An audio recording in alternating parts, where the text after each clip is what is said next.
എല്ലാവർക്കും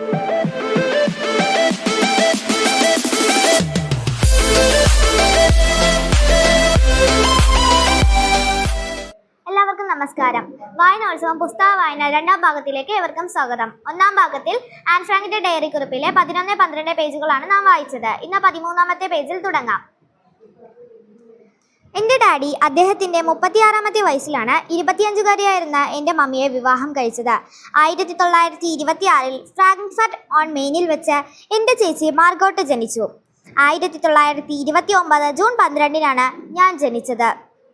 ഞങ്ങൾ ജൂതന്മാരായതിനാൽ ഹോളണ്ടിലേക്ക് കുടിയേറി പാർക്കേണ്ടി വന്നു. 1933 അത്. അവിടെ ട്രാവിസ് NV എന്ന കമ്പനിയിൽ ഡാഡി മാനേജറായി നിയമിക്കപ്പെട്ടു.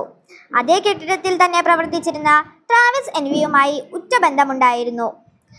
കോളൻ ആൻഡ് കമ്പനി എന്ന സ്ഥാപനത്തിൽ ഡാഡിക്ക് ബിസിനസ് പങ്കാളിത്തവും ഉണ്ടായിരുന്നു. ഞങ്ങളുടെ കുടുംബത്തിലെ മറ്റുള്ളവർക്കെല്ലാം ഹിറ്റ്ലറുടെ യഹൂദ വിരുദ്ധ നിയമങ്ങളുടെ കൈപ്പേറിയ ഫലങ്ങൾ അനുഭവിക്കേണ്ടി വന്നു.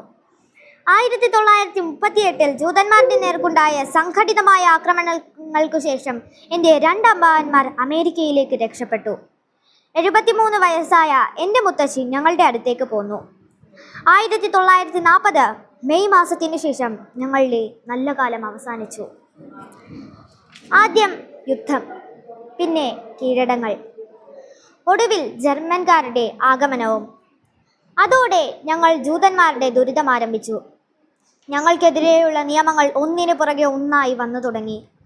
ജൂതന്മാർ തങ്ങളുടെ മതചിഹ്നമായ മഞ്ഞ നക്ഷത്രം എപ്പോഴും ധരിച്ചു കൊള്ളണം. സൈക്കിൾ ഉന്തിക്കൊണ്ടേ പോകാവൂ. ട്രാമുകളിലോ സഞ്ചരിക്കാനോ വാഹനങ്ങൾ ഓടിക്കാനോ പാടില്ല. വൈകുന്നേരം 3 മണിക്കും 5 മണിക്കുമിടയിൽ മാത്രമേ സാധനങ്ങൾ വാങ്ങാൻ പാടുള്ളൂ. അതും ജൂതന്മാർക്ക് വേണ്ടിയുള്ള കട എന്ന ബോർഡുള്ള കടകളിൽ മാത്രം. 8 മണിക്ക് ശേഷം പുറത്തിറങ്ങാൻ പാടില്ല. സ്വന്തം വീടിന് മുറ്റത്ത് പോലും ഇരിക്കാൻ പാടില്ല. നാടകശാലകൾ, സിനിമാ തിയേറ്ററുകൾ, മറ്റ് വസങ്ങൾ എല്ലാം ജൂതന്മാർക്ക് നിരോധിക്കപ്പെട്ടു. പൊതുജനങ്ങൾക്കായുള്ള കായിക വിനോദങ്ങളിൽ നിന്ന് അവർ വിലക്കപ്പെട്ടു. നീന്തൽക്കുളങ്ങൾ, ടെന്നീസ് കോർട്ടുകൾ, ഹോക്കി കളിക്കളങ്ങൾ, സ്റ്റേഡിയങ്ങൾ എല്ലാം നിരോധിക്കപ്പെട്ടു. ജൂതർ ക്രിസ്ത്യാനികളെ സന്ദർശിക്കുന്നതും നിരോധിച്ചു. ജൂത വിദ്യാർത്ഥികൾ അവർക്ക് വേണ്ടി മാത്രമുള്ള സ്കൂളിലേക്ക് പഠിക്കാവൂ എന്ന നിയമം കർശനമാക്കി. ഇതേപോലെയുള്ള എത്രയോ നിയമങ്ങൾ. ചുരുക്കത്തിൽ ഞങ്ങൾ ചെയ്യാൻ പാടില്ലാത്തതായി ഒരുപാട് കാര്യങ്ങൾ. എന്നിട്ടും ഈ നിരോധനങ്ങൾക്കെല്ലാം ഇടയിലൂടെ ജീവിതം പതിവ് പോലെ ഒഴുകി നീങ്ങി. ജോപ്പി എന്നോട് പറയുമായിരുന്നു, നിനക്ക് എന്തു ചെയ്യാനും പേടിയാണ്, നിരോധിക്കപ്പെട്ടതാണോ എന്ന പേടി. വളരെ പരിമിതമായിരുന്നു ഞങ്ങളുടെ സ്വാതന്ത്ര്യം.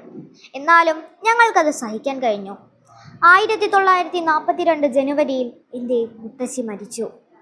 പക്ഷേ ഇന്നും മുത്തശ്ശി എൻ്റെ ഓർമ്മകളിൽ നിറഞ്ഞു നിൽക്കുന്നു. ഇന്നും ഞാൻ എൻ്റെ മുത്തശ്ശിയെ ഒരുപാട് സ്നേഹിക്കുന്നു, ആർക്കും അതറിയില്ലെങ്കിലും. 1934 ഞാൻ മോണ്ടിസോറി കിൻഡർഗാർട്ടൻ സ്കൂളിൽ ചേർന്നു. തുടർന്നുള്ള ഏതാനും വർഷങ്ങൾ ഞാൻ അവിടെ തന്നെയാണ് പഠിച്ചത്. ഒരു വർഷാവസാനത്തിൽ ഞാൻ 6ാം ക്ലാസ് Bയിലായിരുന്നപ്പോഴാണ് മിസ്സിസ് കെയോട് വിട പറയേണ്ടി വന്നത്. സങ്കടകരമായിരുന്നു ഞങ്ങളുടെ വേർപിരിയൽ. ഞങ്ങൾ ഇരുവരും കരഞ്ഞുപോയി. 1941 ഞാനും എൻ്റെ ചേച്ചി മാർഗോട്ടും ജൂയിഷ് സെക്കൻഡറി സ്കൂളിൽ ചേർന്നു.